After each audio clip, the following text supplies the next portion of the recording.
My name is Darrell Hess, and I'm the homeless coordinator for the municipality of Anchorage, working here in the Department of Health and Human Services. In August 2009, Mayor Sullivan released his strategic action plan to deal with chronic public inebriates and related issues of homelessness. This is a population that has perplexed the community for more than 50 years.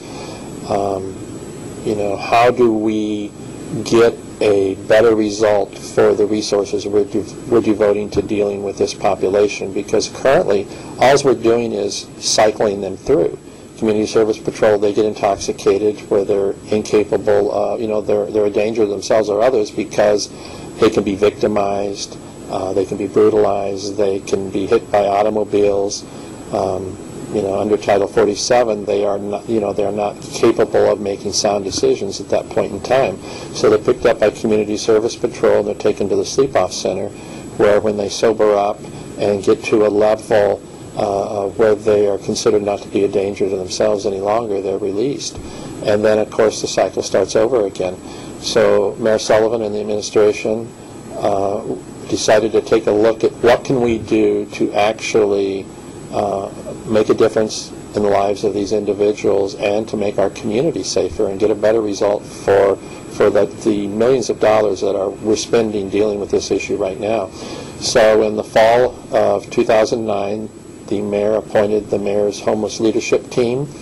It's comprised of approximately 40 individuals and organizations representing Alaska Native organizations, Catholic Social Services, Anchorage Neighborhood Health Center, the Alaska Mental Health Trust Authority, the University of Alaska Anchorage Justice Center. It has a broad representation on the leadership team itself.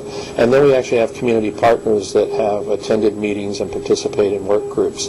And the primary focus of the leadership team's efforts is to come up with some new strategies, new programs that can more effectively deal with this issue while helping the community and helping the individuals who are living on the streets due to substance abuse issues, primarily alcohol addiction.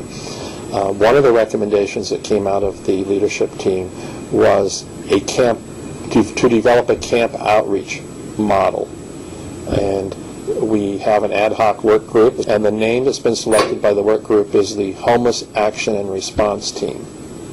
And the thought behind this team is that it would be a partnership between the municipality, possibly state agencies, federal agencies, and social service providers, and that they would go into illegal camps and assist campers into services and our housing, rather than just close the camp and, they may move on down the road to another camp.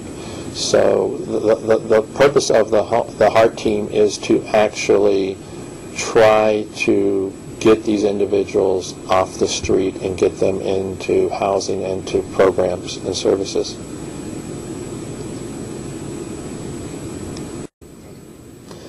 One of the things that the HART team and our internal team here at Health and Human Services developed was a referral form, which is basically we gather some basic information on people who are camping in illegal camps in the municipality.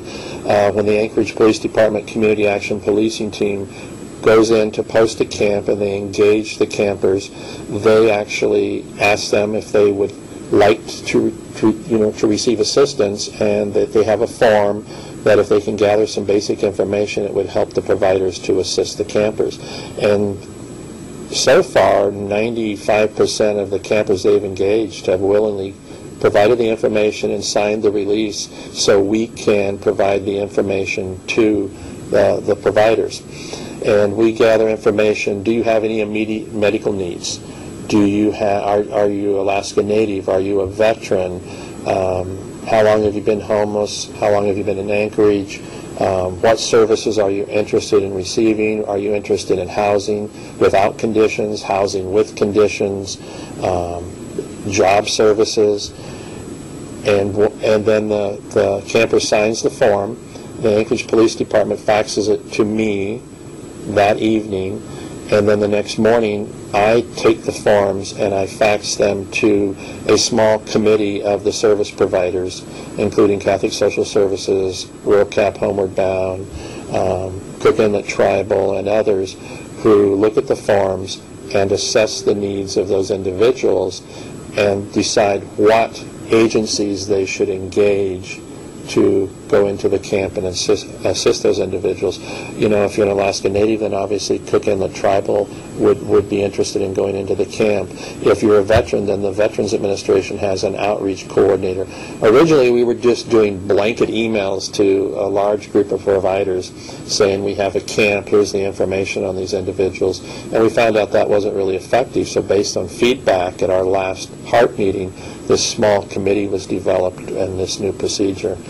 Now, of course, this is on hold temporarily because the municipality is enjoined from posting illegal camps due to the temporary restraining order.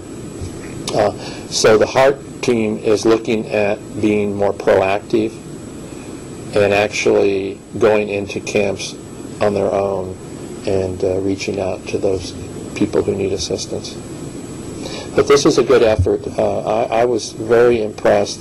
We had a member of the CAP team, the Community Action Policing team, who showed up at our last HART meeting, and the providers all were very effusive in their thanks to Anchorage Police Department for being willing to gather this information, and also the fact that the CAP team has a reputation for being very respectful and respecting the dignity of those who are camping illegally in the municipality. They're only out there doing their jobs, but the providers have expressed, you know, that they're very impressed by the way that APD interacts with those who are camping in the municipality. So I think it demonstrates a great partnership between the municipality and the providers and social service agencies.